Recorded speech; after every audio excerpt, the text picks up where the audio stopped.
So let's just say, that words describe things. Words themselves are not the things, but they describe things. They imbue significance and reality and context.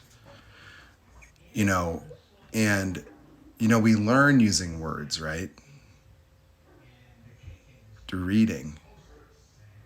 But you see, under the duress of pressure and memorization of school, we learn without understanding. We learn through memorizing and parroting. That's the tree of knowledge. And one of the biggest problems with this is that when people do not use the visual aspects of their internal world, their mind, in the process of learning, they don't understand things. You have to use the visual aspects of your mind to understand things, because the things that you understand have to exist in that world. They have to exist in that world. You see, and so the tree of knowledge is problematic because when you're reading and studying things and trying to fix yourself and you're in a state of crisis and you're thinking there's something wrong with you and you go and read and study, or you talk to somebody, you see the ruminating mind of confusion is a defense mechanism that prevents us from feeling the full weight of our emotional experiences. It protects us. The confusion is actually a dissociative tactic of the mind as to engender inconclusive nature to our mind, that we don't know what we're seeing. We don't understand reality. And when we pretend we don't understand reality to protect ourselves emotionally from reality, and then we're trying to figure out ourselves, what's wrong with us, we're being inconclusive about ourselves, and we're looking for answers in the tree of knowledge, factoids that end up merely becoming components of a future victim story, a more compound and complex explanation for the same stuckness. You see, when you have defined yourself in language, you have split yourself within the library of rumination and parrot recalling and an internal world that's visual. But you see, the problem with this is that you have imbued yourself with permanence in language, that you have created your character in words, in phrases, in language. You have purported to understand yourself. And when you understood yourself at a mere 5 years old, you created definitions of self that were untrue. That what happened to you at 7 wasn't because you were broken. It wasn't because you were not good enough, and it wasn't because you were a failure, and it wasn't because something was wrong with you. But those terms that have become associated with you have become the box and the boundary. And those phrases are held in your mind, associated with you. And then when someone addresses you, your ear gets trained to what they're saying as to hunt for the not good enough, as to hunt for the broken. And now when you go out in life, you are using your mind to look for yourself, a self that you created in language. And every time you find yourself, you're finding yourself as a good enough self or a not good enough self. And you are living as if this is real. That the you that you think you are is constituted in language, the language of a child. And the world of psychology fails to acknowledge this. It's catered to it. It is catering to the preservation of your stuckness. The tree of knowledge now has a DSM-5 that's this thick, that stigmatizes, that actually gives you more failure, that gives you more brokenness.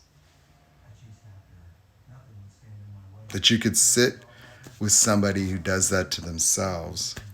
We call them a therapist, who went to school because they do that, driven to try to solve the riddle of their own mind. And now they're sitting with you, listening to you ruminate, and they're going to give you more information. But you see, the mind of wisdom and knowledge is the living mind, the mind where you see and feel things, not where you ruminate in numbness, not where you merely contemplate to understand only in language, only in phrases. You see, the reason I illustrate when I talk, the reason I talk the way I do to illustrate things is because the only way for you to have epiphanies is for you to see things that correlate to the world you see outside of yourself. That people that become masters are masters because they're engaging reality when they learn. You don't learn through flashcards. You don't learn through rehearsing and memorizing. That's how you indoctrinate. That is how you learn nothing about how to engage the world, except for how to describe the world. Words merely describe the world. They only describe things. And if the descriptions you're getting are not because you learned them yourself or you see them for yourself, the tree of knowledge imperils you because it imbues you with realities that are not verifiable to you, that you don't understand those things, that there are people that can quote the Bible and they memorize passages that they don't understand because when they read the passages, they didn't imbue themselves in their own life. They didn't read it from the world that they live within. They read it out of fear of failing. They read it out of fear of not being good enough. The tree of knowledge was articulated many, many years ago as the seed of evil. Why is it? Because it separates you from the outside world. That the more you build upon your ruminations and understandings, the less present you get. The more you retreat into your mind, the library of language, and you just hear the echoings. Not good enough, not good enough, not good enough. And then you go and you study and try to figure out what's wrong with you. Something's wrong with me. And then you get another stigma, another term, another thing from a book, and they're feeding you on purpose. They are feeding you on purpose to bolster your stuckness because they make a lot of money. In understanding, they know how people learn. They know. They know the visionaries. They know the ones that can have a dream are the ones that use their mind to problem solve and can see a pathway to get Congress to vote to allow Black people the right to vote.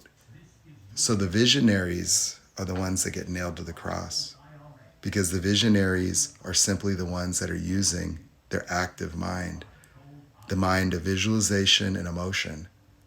When I take people to coach them, first thing I do is I reintroduce them to that mind that they don't use.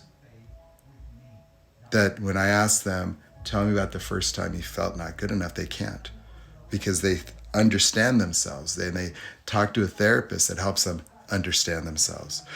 Oh, drawing a correlation between how you feel today and your past and the trauma. Yep, there you go, right? And so now you understand yourself.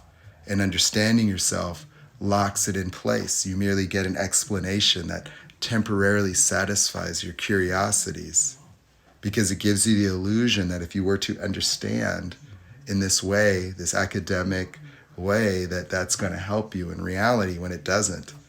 It further stigmatizes and cements your identity because you see, if the things that you learned them by applying them within your mind, your active mind that sees things and sees objects and has feelings, then it would become integrated into your world. And so they're defining your world for you. That is why people can't think today, is because people are so interested in the truth that they will listen to the information. They can't reality test it themselves because they were indoctrinated at early ages to never use their own imagination. You had to pay attention. You were told you were mentally ill if you had imagination. They took it away on purpose. They tried to take it from me. They just couldn't. Oh, I'm not a neurodivergent. I'm a normal person. They're saying the imagination is neurodivergence, an overactive imagination. No. The imagination is the living model of reality. And when you train it, you get power and you can do anything